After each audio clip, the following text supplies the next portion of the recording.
Imagine um jovem, o filho mais novo de uma grande família, crescendo em meio ao pastoreio de ovelhas nas campinas de Canaã. José, filho de Jacó com Raquel, tinha apenas 17 anos quando começou a receber sonhos de Deus. Sonhos que indicavam grandeza, liderança e honra.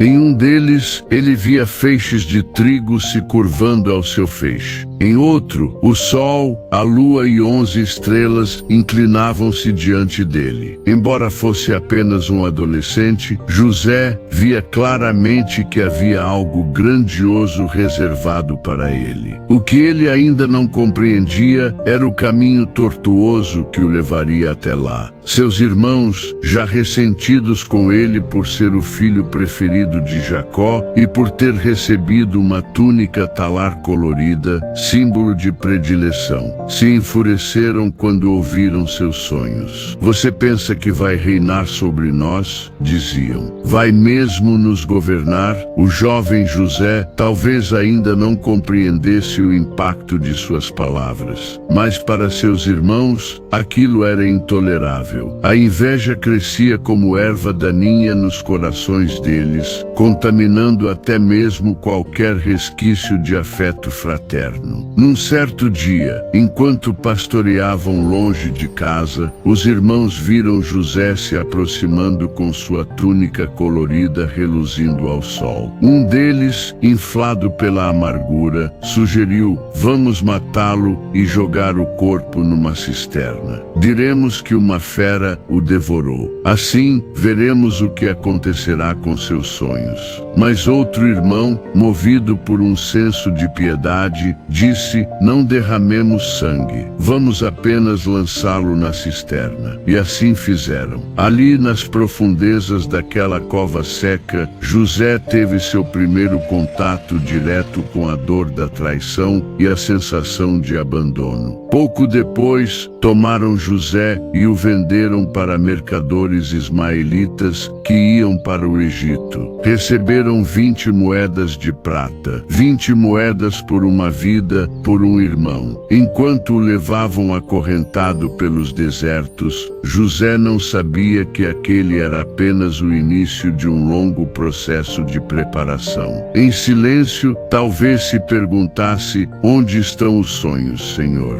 Por que o caminho é tão cruel?" Mas mesmo em meio ao sofrimento, o Senhor estava com ele. No Egito, José foi vendido como escravo a Potifar, oficial do faraó. Com diligência, integridade e temor a Deus, ele prosperava mesmo em terra estranha. Potifar viu que Deus era com ele e o colocou como administrador de sua casa. Tudo prosperava sob seus cuidados, mas ainda assim, mais uma virada inesperada. A esposa de Potifar, seduzida pela beleza de José, tentou seduzi-lo, mas ele se recusou. "Como poderia eu fazer tamanha maldade e pecar contra Deus?" disse ele. Furiosa pela recusa, ela o acusou falsamente e José foi lançado na prisão. Na prisão, os dias se arrastavam. Contudo, mesmo ali, a fidelidade de José a Deus permanecia inabalável, e o Senhor continuava com ele. Aos poucos, ganhou a confiança do carcereiro e passou a coordenar os outros prisioneiros.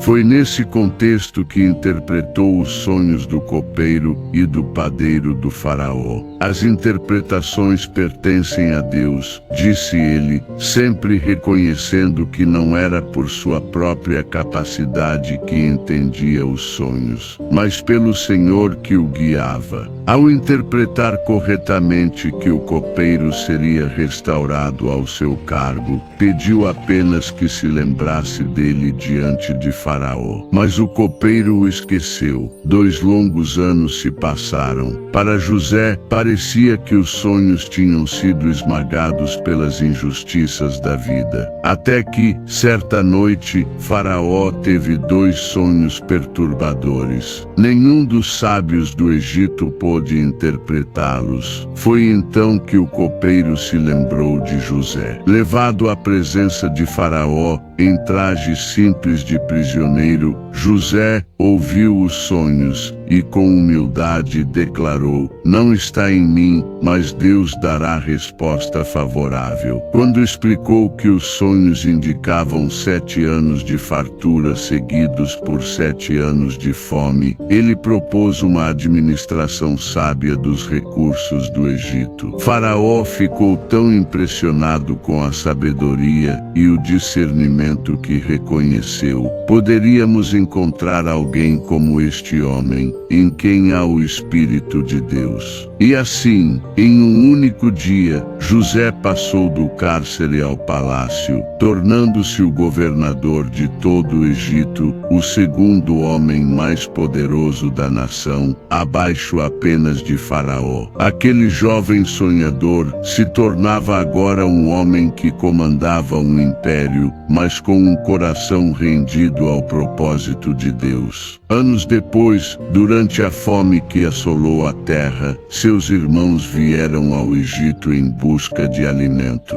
Não o reconheceram, mas José os reconheceu. Certamente poderia ter se vingado, mas em vez disso, testou seus corações e, vendo arrependimento, revelou sua identidade em lágrimas. Eu sou José, vosso irmão, a quem vendestes para o Egito. Mas não se aflijam nem se condenem por me terem vendido, pois foi para a preservação da vida que Deus me enviou adiante de vocês. Com olhos cheios de lágrimas e os braços abertos, ele abraçou seus irmãos. O ciclo de dor se fechava com redenção. A traição encontrou o perdão. O abandono, a reconciliação. José compreendia agora: os sonhos não eram apenas sobre ele, mas sobre um propósito maior. Deus usara cada dor, cada injustiça, para salvá-lo e para salvar a muitos. Então tudo isso tinha um propósito, pai? Pergunta um jovem em círculos em volta da antiga fogueira, ouvindo seu avô contar a história de José. Sim, meu filho,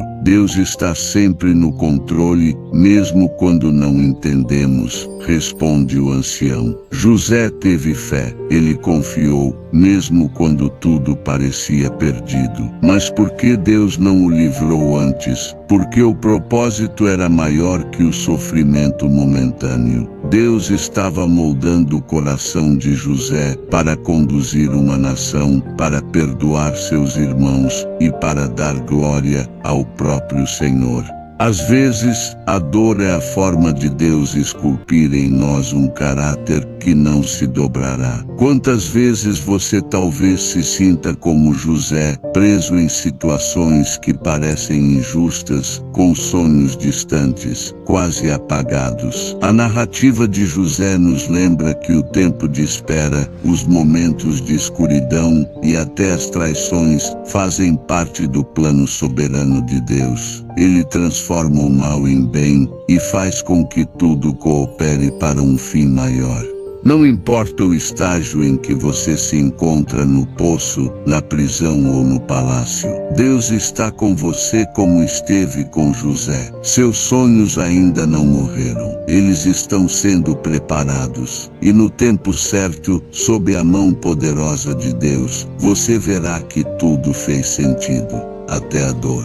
Se essa mensagem falou com você, compartilhe com alguém que também precisa lembrar que Deus não se esqueceu dos sonhos dele para a sua vida. Deixe seu comentário contando como você tem confiado em Deus nos momentos difíceis e continue conosco para mais estudos e histórias que edificam a fé. Que o Deus de José também esteja com você, hoje e para sempre.